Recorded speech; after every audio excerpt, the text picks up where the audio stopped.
Olá, irmãos e irmãs, paz e bem. Hoje, dia 8 de abril de 2020, quarta-feira da Semana Santa.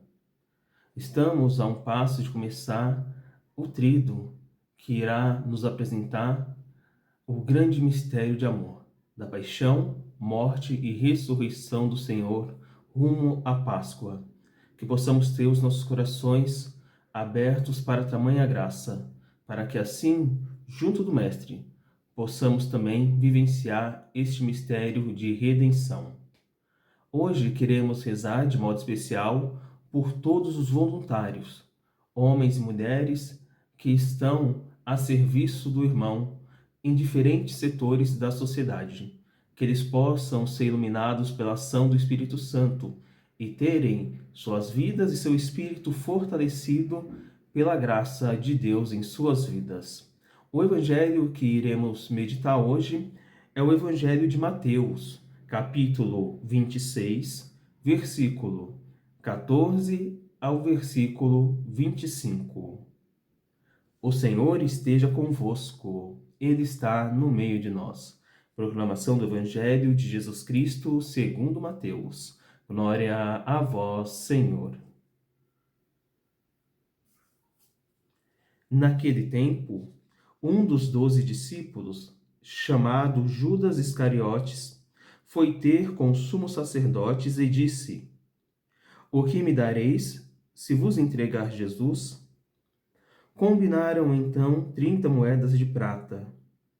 E daí em diante, Judas procurava uma oportunidade para entregar Jesus.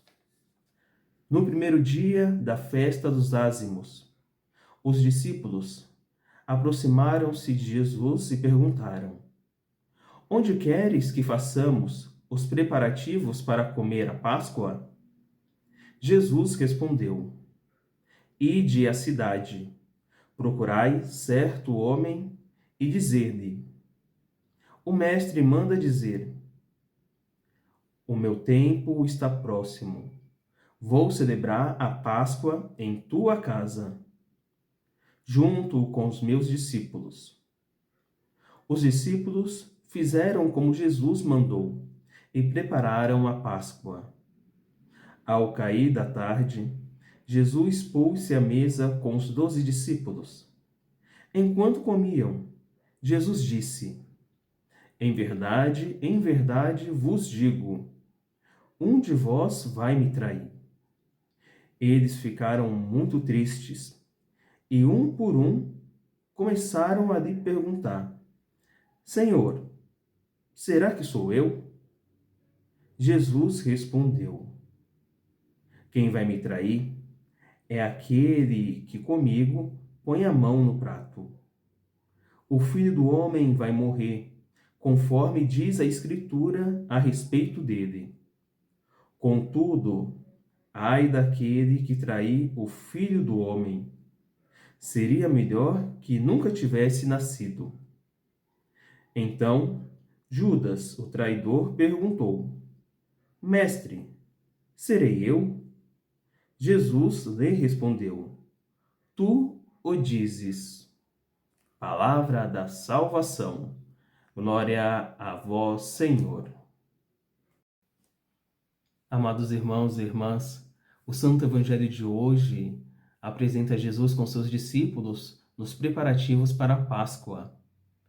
Os discípulos, que diante da pergunta que fazem a Jesus, aonde iriam preparar a mesma, têm a resposta.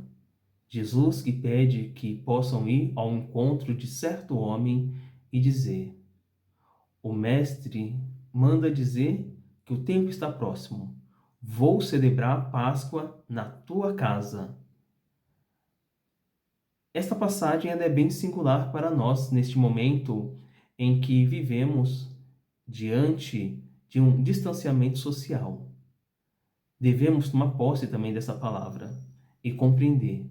Jesus quer que sejamos também este certo homem, que ele possa ir celebrar a Páscoa em nossa casa. Por isso que é uma passagem que devemos praticá-la de modo concreto com nossa família. celebrar a Páscoa, porque o Senhor estará conosco. O Senhor que também nos manda dizer: vou celebrar a Páscoa na tua casa com os meus discípulos. E agora, atualizando para os nossos tempos, Jesus, ele estará. E quem são esses discípulos? Somos nós. Cada irmão, cada irmã, você é um discípulo, uma discípula de Jesus.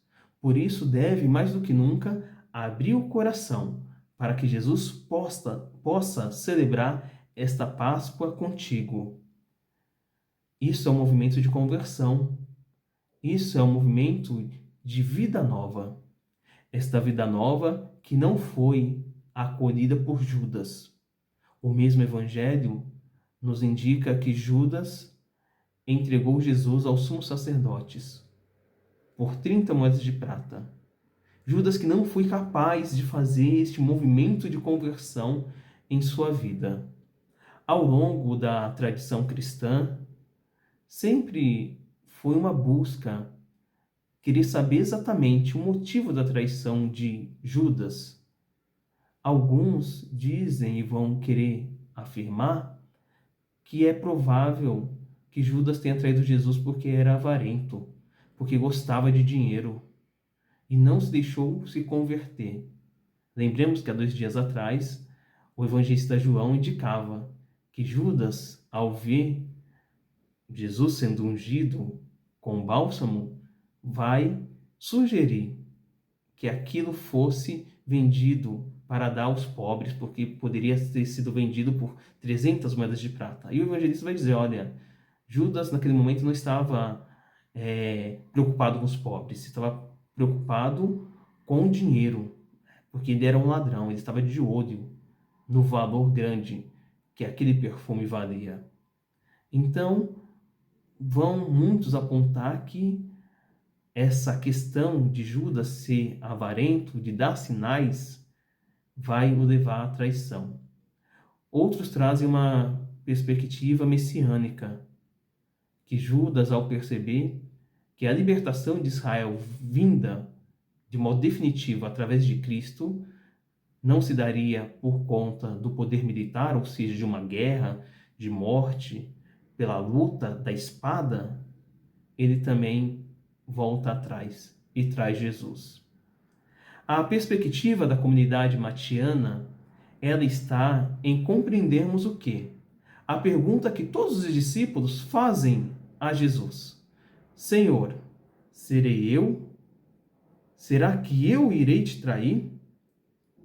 Esta pergunta é uma pergunta de exame de consciência. É uma pergunta em que cada um de nós também devemos fazer sempre. Senhor, serei eu? Iremos perceber que no momento da crucificação, Jesus e os discípulos irão ter a resposta. Sim, todos irão trair Jesus, exceto o discípulo amado, João. Porém, os outros serão redimidos, voltarão para o caminho de Deus. Judas não. Judas terá o seu coração totalmente fechado. E o que significa um coração fechado para Deus? Um coração fechado para Deus é um coração aberto para Satanás. Satanás que entra no coração de Judas. E a partir daquele momento, Judas se desliga de modo definitivo com um projeto de aliança, de uma eterna aliança em Jesus Cristo. Estamos, meus irmãos, a um dia de iniciarmos o nosso trido rumo à Páscoa do Senhor.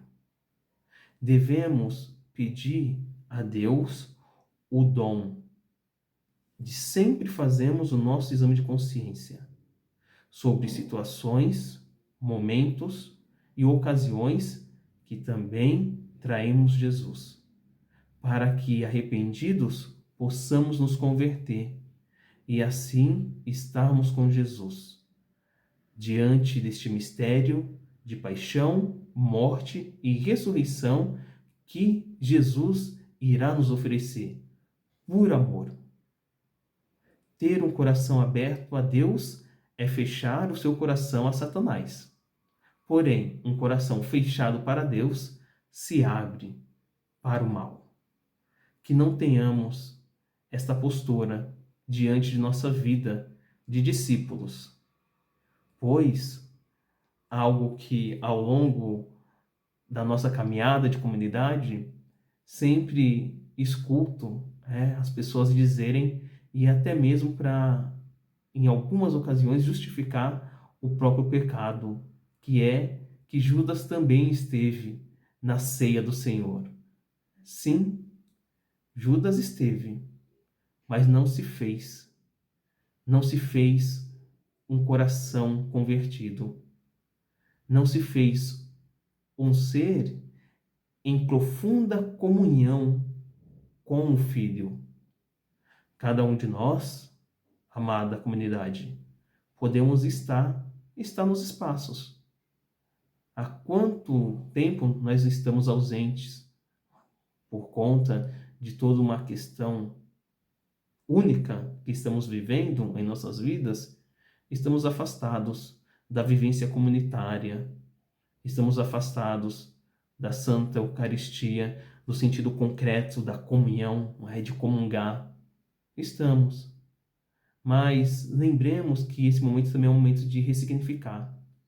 Então é o momento da gente pedir que, diante das oportunidades que teremos de estarmos reunidos em comunidade, de estarmos ali ao pé do altar da Santa Eucaristia, que a gente apenas não estejamos lá só com o corpo, mas que possamos estar em espírito, e espírito e verdade, que possamos estar para quê? Para ser comunhão em Jesus Cristo. Num primeiro momento, através do chamado, nós estamos, mas a fé, ela sempre vai amadurecendo, de tal modo que nos tornamos comunhão com Jesus. Não pelo sacrifício, porque isso se dá em Jesus Cristo, mas em escuta atenta e em prática concreta de um bom discipulado. Peçamos que os nossos corações estejam sempre abertos para Deus, abertos para as necessidades dos irmãos.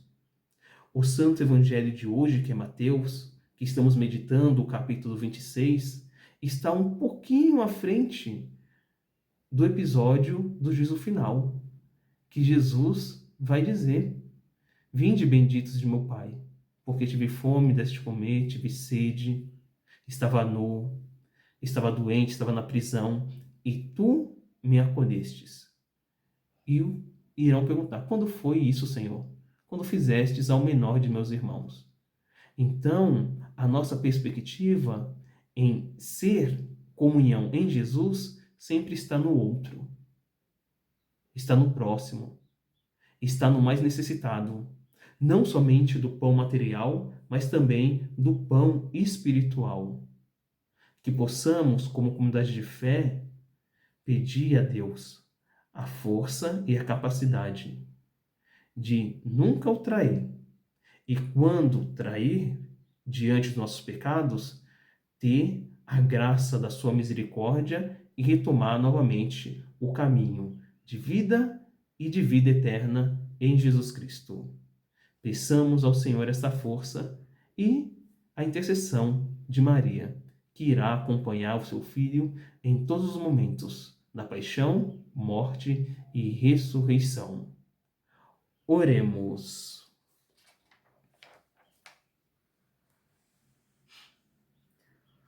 Ó Deus, que fizestes vosso Filho padecer o suplício da cruz para arrancar-nos a escravidão do pecado, concedei aos vossos servos e servas a graça da ressurreição.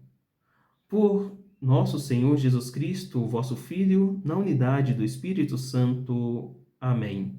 O Senhor esteja convosco, Ele está no meio de nós. pela intercessão de Nossa Senhora Aparecida e de nosso padroeiro São Paulo Apóstolo, abençoe-vos o Deus Todo-Poderoso, Pai e Filho e Espírito Santo. Amém. A todos uma abençoada quarta-feira e que possamos continuar rezando uns pelos outros para que o Senhor possa se fazer cada vez mais presente em nossas vidas e em nossos corações.